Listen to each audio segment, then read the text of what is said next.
Haleluya, Bwana Yesu asifiwe. Ninakusalimu katika jina kuu la Yesu Kristo. Karibu sana katika kipindi chetu siku ya leo cha saa ya faraja katika Kristo, mahali popote ulipo ulimwenguni na unapotusikiliza. Na leo tuna somo zuri sana linalohusu imani, na tunaongozwa na neno la Mungu kwenye kitabu kile cha Waibrania sura ya 11 mstari wa 1 mpaka wa 5. Imani, chanzo chake, imani ni kuwa na uhakika ya mambo yatarajiwayo, ni bayana ya mambo yasionekana. Kwa imani twafahamu ya kwamba ulimwengu uliumbwa. Kwa imani twafahamu ya kwamba vitu vyote vilifanyika kwa imani, na kwa pasipo imani hakuna kilichofanyika. Sasa katika neno hilo tunaona imani ni kuwa na uhakika mambo yatarajiwayo, ni bayana ya mambo yasiyoonekana. Kwa hiyo tunaona imani, kwa imani ulimwengu uliumbwa. Kwa hiyo kuna imani ambayo ilisaidia ulimwengu kuumbwa. Lakini hebu tuangalie pia imani chanzo chake ni nini? Basi ukisoma kitabu cha Warumi sura ya 10 mstari wa 17 inasema, basi imani chanzo chake ni kusikia, na kusikia huja kwa neno la Kristo. Kwa hiyo neno la Kristo lina sauti.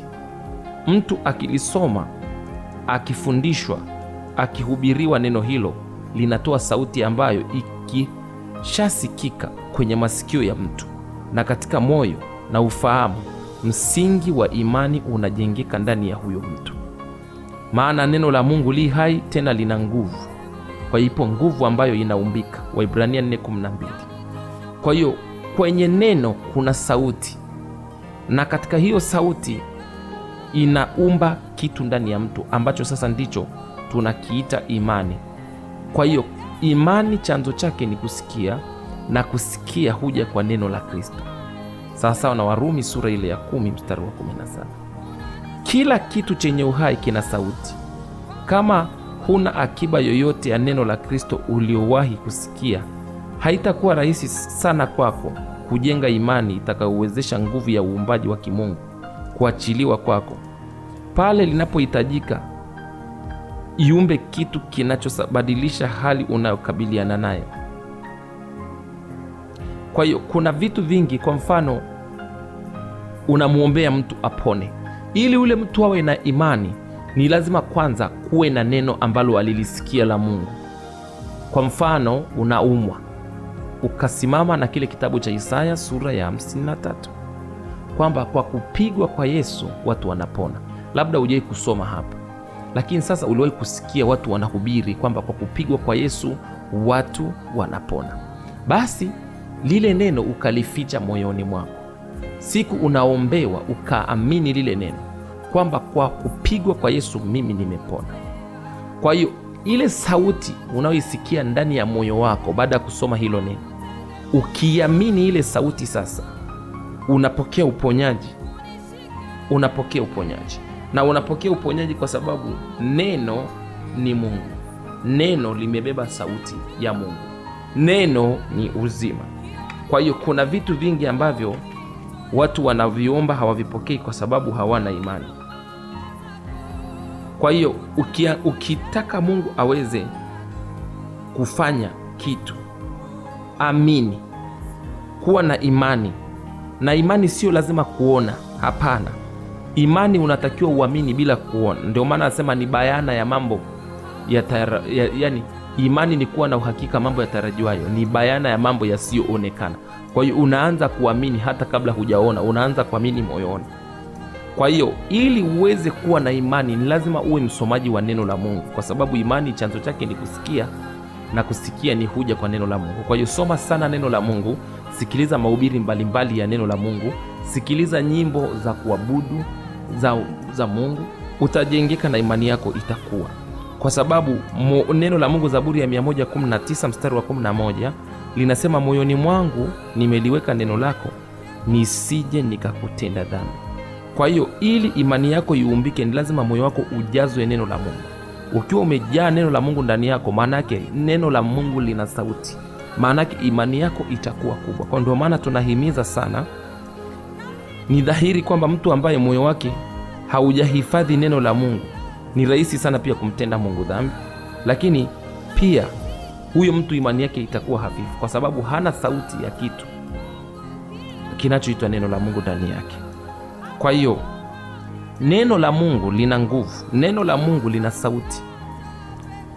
sauti, na katika hiyo sauti kila ujumbe unaokuja ndani yako umebeba sauti.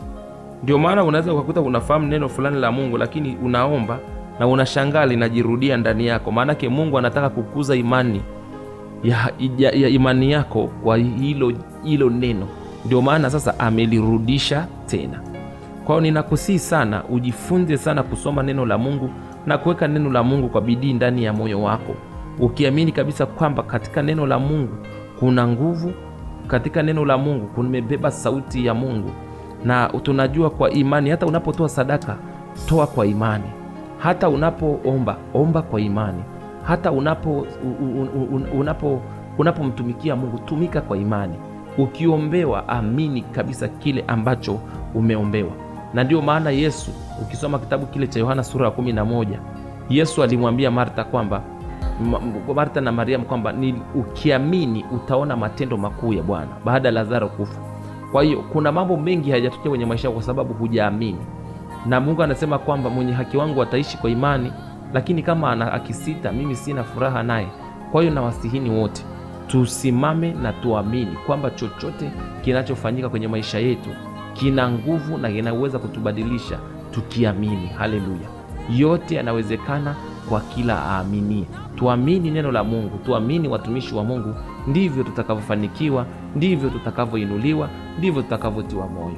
Kwa hiyo yamkini kuna maombi umeshaombewa sana, umeshaomba sana na vitu havitokei. Anza kuamini. Na kama unataka kujua umekuwa kiimani, jifunze pia kupitia zile hatua 3 za maombi: kuomba, kusali pamoja na kushukuru. Kwa hiyo unaweza ukakuta umeshasali, umeshaomba, lakini sasa hujashukuru. Kwa hiyo ukishukuru Mungu, maanake imani yako imekuwa kwamba pamoja kwamba sijaona hili jambo nililoliomba kwa jinsi ya mwili, lakini ninalo rohoni. Ninashukuru kwa sababu tayari ninalo rohoni. Kwa hiyo naamini kuna kitu umejifunza sana kuhusu imani mahali ulipo.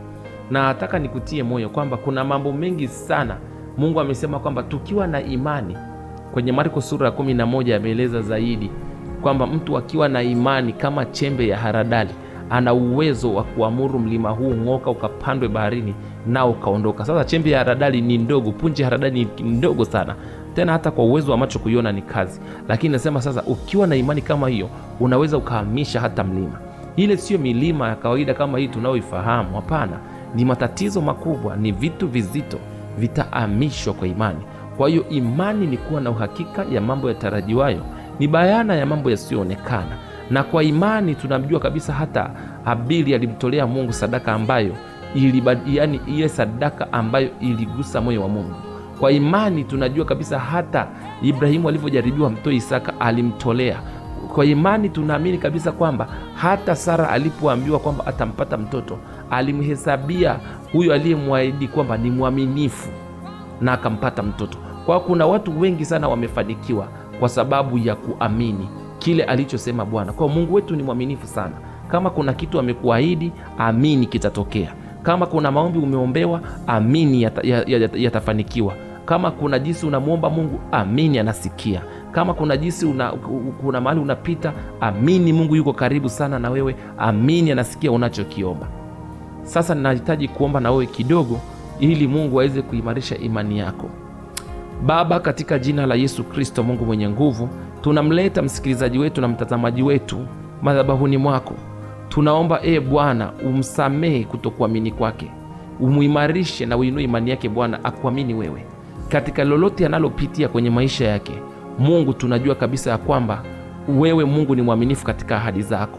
Tunaomba umtembelee, umguse na kumtia moyo katika jina la Yesu Kristo wa Nazareti aliye hai. Baba wa mbinguni, ziongozi na kuzielekeza hatua zake kwa neno lako, uovu usije ukamiliki. Zaburi ya 119 mstari wa 133. Baba, ninakushukuru kwa sababu yake na namwacha mkononi mwako sasa, nikiamini nguvu zako zinamtembelea popote alipo ulimwenguni.